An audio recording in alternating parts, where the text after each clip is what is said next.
Hello there, how you doing? I'm Chris. Okay, welcome to this part. I say welcome, we've been on this for a while. What we're going to be doing is basically going over some of the ideas you've had, and we're going to be trying to show you how to conceptualize mechanically what it is that you want to come up with. Now, we've had some guys who obviously want to make a truck, we've had some guy who wants to make a wasp type thing or insect type thing. We've got the possibility of making a power suit, and we've got General Grievous's feet. Okay, now I'm not going to concentrate individually on each one of these because I think it's important for you to understand the process that you're going to use to kind of sketch these out. And so to do this, we can use just about anything, to be honest, as an example. Now the good thing is you don't need to be the world's greatest artist in order to do this. Okay, so even if your ability to draw things is rough at best, if you understand that the shape you're drawing there is a spaceship, and therefore you're going to need to block out these parts and these parts, it's for your own use at the moment, it's not for anybody else's. Okay, so this is what matters. Whereas if you are the Leonardo da Vinci of drawing and can do absolutely perfect stuff, as long as you can understand it, that is also what matters. Okay, but this isn't an artwork class in traditional art. This is all about building the concept so that you understand it yourself. Once you understand it, you're going to be able to break it apart more easily. This is kind of a problem that a lot of people have when they're doing 3D, I think, is that they kind of tend to rush off into things. I mean, you look at anything. Let's just grab something off my desk, like, here we go, this camera, okay? Now, if we were going to, do this camera, you can model this camera just by looking at it, sure. Just like you can model stuff by looking at images we found on Google image search or whatever. However, if we look at this camera again, just in a purely kind of sketching basis, you can see here that it's kind of a rectangle, yeah, okay, we can get that. Okay, and we get the fact that somewhere around here it's got this kind of lens part here, yeah, and then it's got this kind of inner lens part here, and what we then start to notice is that it's got this part here, it kind of breaks out of it and curves around a bit, and then it's got this part up here and this part up here. Okay, and then look, it's not even a perfect rectangle because there's an additional part where the viewfinder comes off at the back here. Okay, and then, oh, right, there's the flash up there, and then over here there's an insert area just here that has the button in it and the power button. Okay, now all we've done here is we've created kind of a children's drawing of what the camera looks like, right? But now we know just by looking at it that we have separate areas that we have to model, because if you were to model that at the moment, all you'd be doing is be modeling a cube, okay, well, box, sticking a cylinder on the front presumably, and either beveling it or making another smaller cylinder. Whereas by looking at this, we know that we have a lot of different parts to do. We can see that there's a tapering here.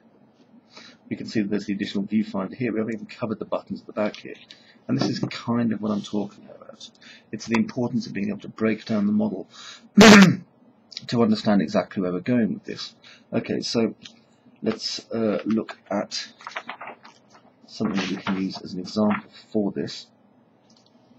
Now, I know that so far no one's chosen as an example to do, for example, some sort of airbase or something like that, however it fills in with the other things when it comes to detail, yeah?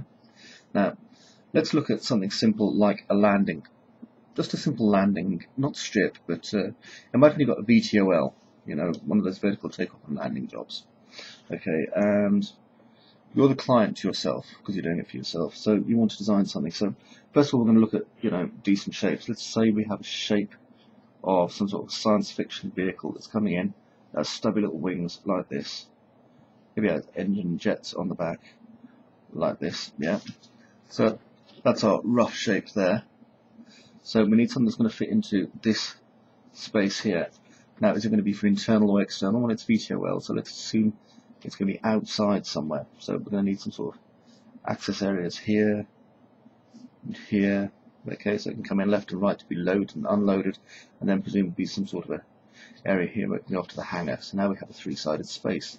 Now, a circle isn't the most practical shape when it comes to manufacturing. Things tend to be built in, straight lines in the factories. So we can come up with that shape and that shape and that shape. Okay, and just start breaking it down like that, like that, like that. So already now we have this kind of shape here. Sorry if you can't see it, the angle's not that great, but you can kind of see, okay, we've kind of straightened out the angles here. Now, we can't cut straight across here. What we could do is either straighten it across here or continue with the symmetry. Now, I tell you what, okay, all corporations love saving money. So they would trim off that corner and that corner. That's why you tend to see these shapes on oil rigs as well, yeah? So now we have this shape and this shape. This is some sort of a access here for weapons loadouts. This would obviously be the way on and off, and this would be the way to the hangar. Okay, now let's work this out in more of a three-dimensional kind of shape. So obviously it's just a simple octagon. Okay, so just work out the simple octagon shape here. Give it some depth, because obviously it's going to be supporting quite heavy weights. So again, like that. Now we've got this basic shape here. However, we can again assume that whoever made this, okay, whoever commissioned it and purchased it, then we want to save money, because even the biggest evil tyrant is going to have budgetary constraints, so they can afford their, you know, massive motherships or whatever. So presumably across the middle, then you're going to have girdering, cablings, run down like that. Okay, that basically add the important weight supports across here. Another one, another one. Okay, so we've got those supports in place here, and then we can have them kind of run off corner to corner like that. So it becomes a bit like the British flag almost, in the way that it looks there, like a Union Jack. If you don't know what the Union Jack is, don't worry, unless you've had it flying over the country for several hundred years. You don't need to know. Okay, and then down like that. Okay, so this is just stuff that we're kind of working on in our heads. So now we have this shape here. Now on top of this we can have simple gridding. Okay, because as long as it's iron pipe lying over the top of these, there'll be enough support. Okay, so we've reached a basic level of detail here, and we haven't even got onto these parts. Do they fold up? Do they fold down? Are they static? Who knows? It's going to come out here and here. Okay. And all we're doing is just layering the detail on top of each layer of detail. And as we do this, we become aware of the additional parts we're going to have to build. Okay, so this part's going to come down here. Depending on how far it is it on the ground? If it is, it's probably a portable unit of some kind. But that's cool too, because it means that now we can start developing in steps. Okay, so just simply drop in steps here. And this is particularly good, for example, if you're doing game models and things like that, because you're starting to get a sense of scale as well. Over here at the back where we had it coming off, where's it going off to? Maybe there's some sort of a larger hangar here or something else back here. Maybe there's some sort of a large kind of area here that it goes into for storage, or some sort of a cradle type operation that goes straight back like this. Okay, for just loading and unloading the docks from. We don't know. And then again over here. Okay? And then straight down. So now, looking at this, we can see this isn't one piece, okay? Not one piece. If we look, there's a piece here, here, here, here, here, here, here. Okay, we can individually and modular style build each one of these, and each one of these, and these. Okay? The steps, again, because we're building each one of these individually and not just going, oh, because, you know, the lazy way of building this would be, oh, we'll make a cylinder and make 8 sides, and suddenly we have an octagonal shape there. Slice that, there you go. With this, we can already see some of the detail we need to put in, and we're not even on to adding a second level of detail here. This is just for the basic layer, yeah? So you can kind of see where you're supposed to be going with this. I mean, this doesn't apply, obviously, to things like vehicles, which tend to have a more rigid, defined set of rules for building, but they certainly apply to things like anything mechanical along these lines. And to kind of put that in context, therefore, if you're making body armor, okay, ablative body armor of any form whatsoever, I always find good places to start here at the foot, okay? It's the same as anything else. And I think a good thing is that we kind of understand the basic shapes, right? So if you consider that's like, you know, our foot going up to our knee joint here, so it's a nice curved shape, then what we need to consider is, you know, what kind of protection we're going to have, and what's the shape of our leg. Are you male? Because if you're male, you'll probably have a quite bulky lower leg compared to a female, unless you're a bodybuilder. So what we're doing is just kind of drawing out the forms here, okay, coming up with shapes that we think are going to work for our foot, and then we start elaborating on that, okay, thickening it. Now remember, if it's supposed to be armour, what's its purpose in armour? Now I set the possible task to one of the students, why not build yourself a set of armour for if you were planning on taking over the world. Now that wouldn't be particularly difficult. All you need to do is like have MTV sponsor you, But look at this basic leg shape, right? So what can we add to this? Well, if we just kind of tuck into this here, we can then have parts come out the back here, okay? So we've got a complex shape evolving from simple shape. I hope you can kind of see that. I'll just shade it in here, okay? So now we have this secondary shape coming out of here at the back, and in here we can add some simple turbine areas, okay, and then some detail areas, and maybe have a couple of pipes running off into there, and already we have some sort of a simple retrojet system there for this. And on the underside of the boot, if we just start to fill that in and make the foot a little bit stronger, and maybe have a rounded area here and then up to here, okay, you can see how we're starting to shape out the foot here. So now it gives it slightly more armour and control. So now we've broken it into individual sections. The same goes here, okay, we break that out, and then we've got this thinner part here, which allows us room to see control mechanisms but continue having the armour on. And there's no way you'd keep this as one piece, yeah? We'd presumably have a piece coming along the front here, and break that down there, and then we've got slightly more control for when we come to the kneecap, which, believe you me, because you're probably younger than me, you will not believe how it's important when you reach nearly 40 to have a kneecap. Okay, now again, I understand that you're not seeing this at quite the correct scale, simply because I'm working at an angle and you're not. It's quite hard with this bloody camera. Someone send me an overhead rig, I'll be very happy. Okay, so there you can see, all we've done is we've evolved the simplicity of the leg to create this shape, yeah? Okay, let's look at another thing here. If we're just going to go, you know, the full Monty. Let me show this in the right place again. Now, what about, again, insects, you know? The problem with insects is they're a lot more intricate and a lot more detailed than it's easy to give justice to. And this is a hell of a project, okay, the insect one, a real hell of a project. Now, if we're looking at the shape of an insect here, you have its kind of main body section here, which will then taper off down here, its head section up here, with its legs here, okay, and then you're going to have wings thrown back to here and here. And that's if you've only got two. If you've got 3 or more wings, then it's going to be huge, yeah? Now the thing is, don't be perturbed or put off by the complexity of a model that you're thinking of embracing or starting. Now if we just look at the simplicity with which this sketch just came about, you've got 1, 2, 3, 4, 5, 6, 7, 8, 9, double it, 10, 11, 12, 13, 14, 15, 16. You've got 16 basic objects to start with here.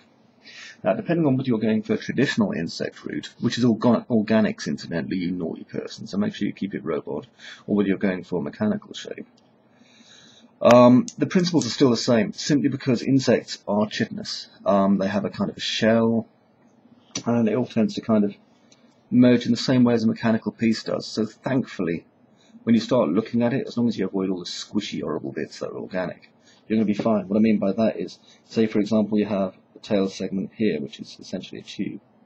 Yeah. When you start developing your tail segment to come in and attach to the next tail segment, basically, all they are is 2 chitinous pieces with a small area of stretchy kind of organic material between them, here and here. When it comes down to it though, when we're looking at it from a mechanical point of view, what we have is we're kind of imagining the underlying operation of this. We're kind of imagining how the mechanics will fit into this, yeah? For the minute, this isn't necessarily important. However, later on it will become more so, because we have to kind of remember what I did with the foot. We have to elaborate and decide exactly what our design remit on this is. Why does this insect exist? Have you considered that?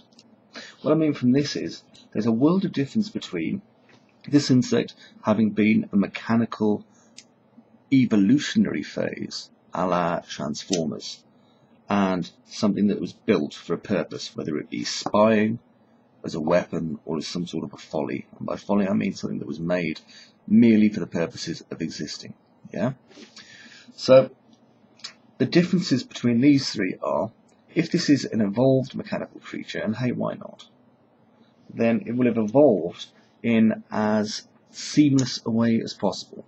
What I mean by that is the kind of nonsense you see on Transformers 3 where they say, oh, we're machines and we evolved this way. It's absolute bollocks, because they've evolved into the kind of smoothest and most direct manner possible, in the same way that people do. We don't have kind of extraneous bits of hole in our body that can stick other bits through, you know what I mean? So in that case you would then be looking at a straight part basically having as few breaks as possible, yeah? Because that's how organic evolves, and that's how this kind of thing would evolve psychologically. Now, if you're looking at the same thing then from a manufacturer point of view, that again depends on size. If you are looking at something that's large, then it's going to be broken down as such, and broken down into many convoluted pieces with bolts and parts and piping and tubing, yeah? Whereas if you're looking at something that's small, like micro small, then we don't have that. You're looking at a lot of tube work and a lot of chrome work. So this is the choice: 80s chrome work, 90s, 2000s kind of rivet noir, or it evolved itself, in which case you're going to be doing a lot of sub D. But take that into account when you're drawing out your insect shape. Okay, next. Darth Sidious. The guy doing Darth Sidious's foot. Robot feet are complex, simply because the entire weight of your object rests upon it. And for your object to actually make sense, you have to understand that people, without even looking at it and realizing it, are going to look at the feet. So what you need to do is look at a lot of robots where feet were done right. For this, look at some of the Transformers, not all of them, because some of them are absolutely diabolical. Look at probably a lot of the old kind of 2000 AD stuff, like the ABC Warriors. Basically, feet have to be massive and have to be big, but they also have to be logical. Okay. Now, robot feet are never clown boots. Okay.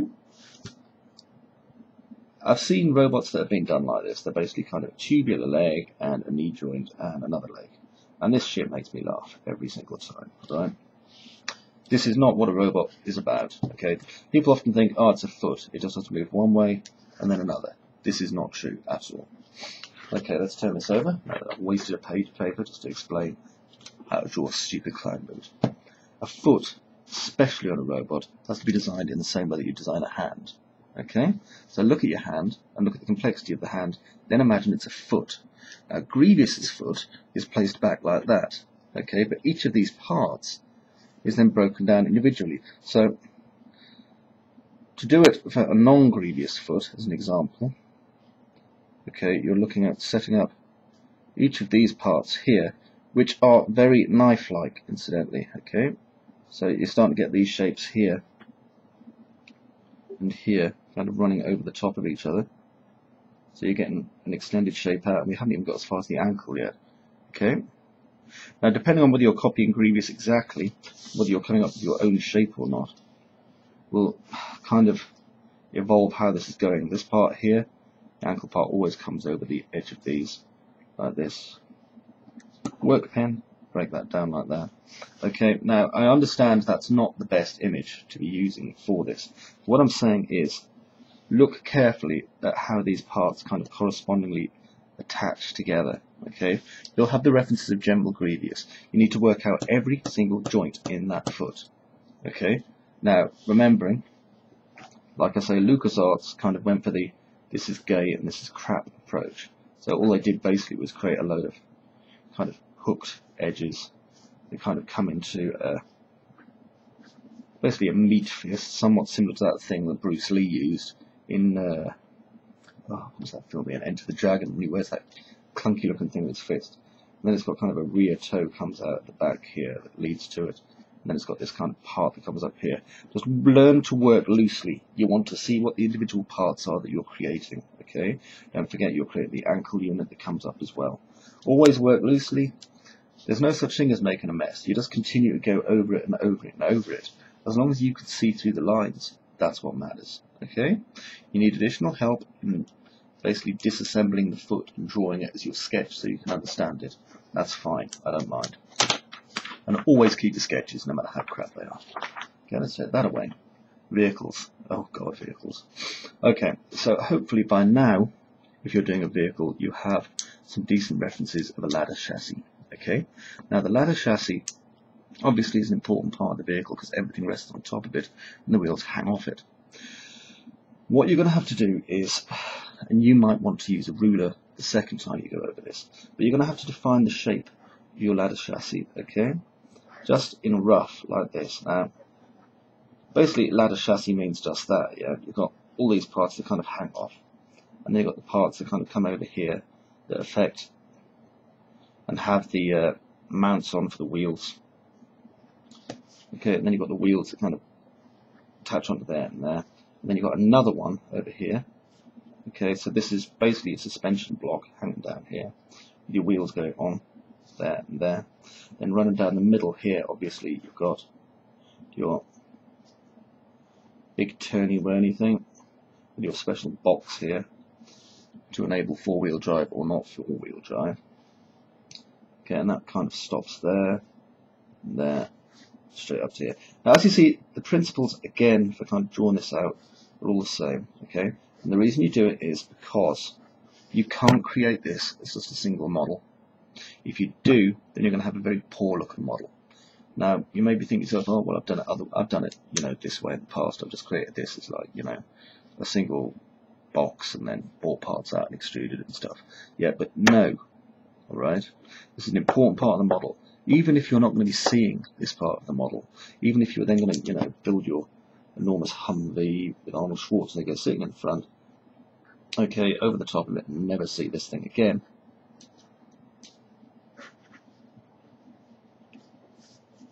it's important that you get this part right, simply because if you don't get this part right, how are you going to get the rest of it right? The proportions will be wrong. Secondly, if you get this right, learning to make a chassis later on is going to be useful, because what if you want to make an open vehicle, an army vehicle, a modified vehicle, which is what you want to make? What if you then strip out the back here? I mean, I've made vehicles before where this part of the ladder chassis here has been completely visible, yeah?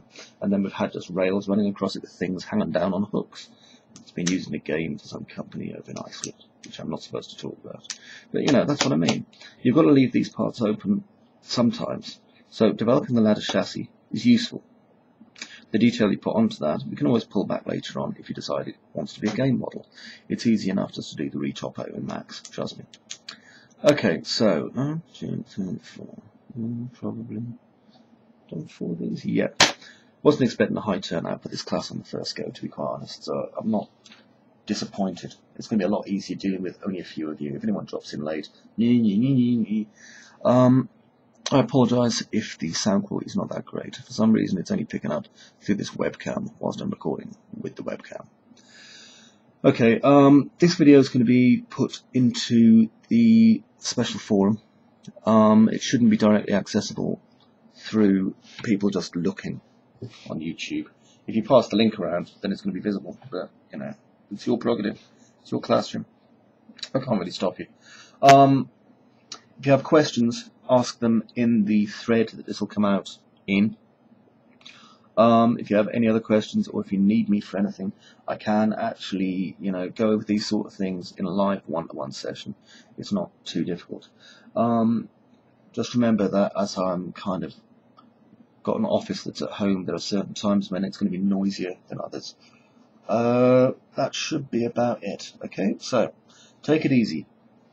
I want this work done. It's important. It's important for you to set yourself limits and time limits and schedules and then keep to them. Alright? Just in the same way that it's important for me to keep you to them as your tutor in this course. So I really do want to see the stuff that I've given you coming out and done. Now, don't be shy, okay? Some of you guys may not like to communicate as much as others, but again, this is an exercise in communication. If you're a 3D artist, whether it be just for your own enjoyment or if you're planning on working somewhere as a 3D artist, you have to communicate. It's important. I can't just sit at the front of a class and go, You have to get your message across. Okay, if you have a problem, you tell me. If you don't have a problem, you tell everyone you don't have a problem and you show us what you're doing. Either way, you're communicating, so make sure you are. Okay, now I'll see you in the next video and I'll talk to you on the forum.